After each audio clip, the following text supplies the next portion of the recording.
حضرت بلال حبشی کا ایمان افروز واقعہ ہے، انشاءاللہ آپ کو ضرور پسند آئے گا، سن کر جائیے گا۔ حضرت بلال کا تعلق حبشہ کے ساتھ تھا اور آپ اسلام کے عظیم صحابی تھے۔ حبشہ سے تعلق تھا۔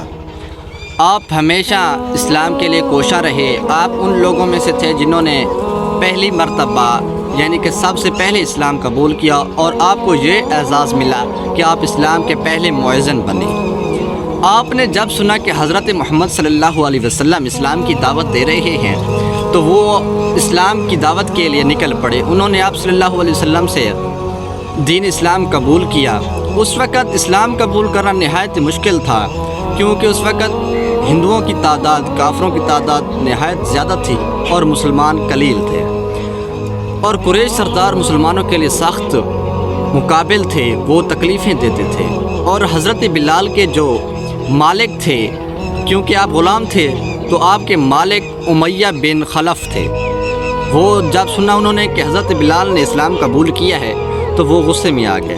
انہوں نے آپ کو مکہ کے تپتے ہوئے صحرا میں لٹا دیا اور سینے پر زور آور پتھر ڈال دیے۔ آپ پر بہت تکلیفیں کی، لیکن آپ نے ثابت قدمی سے، راست گوئی سے، صبر سے کام لیا اور ایمان کو مضبوط رکھا، اور یہ الفاظ پکارتے رہے: احد احد، اللہ ایک ہے، اللہ ایک ہے۔ بالآخر آپ کی اس راست گوئی کو حضرت ابوبکر صدیق نے سنا اور آپ نے ان کو آزاد کرا دیا، اور آپ بعد میں اسلام کے پہلے مؤذن بنے۔ تو ہمیں اس سے یہ سبق ملتا ہے، بہت سے ایسے واقعات ہیں، اگر آپ سنیں تو انشاءاللہ آپ کا ایمان تازہ ہو جائے گا، لیکن یہ ایک چھوٹا سا واقعہ ہے۔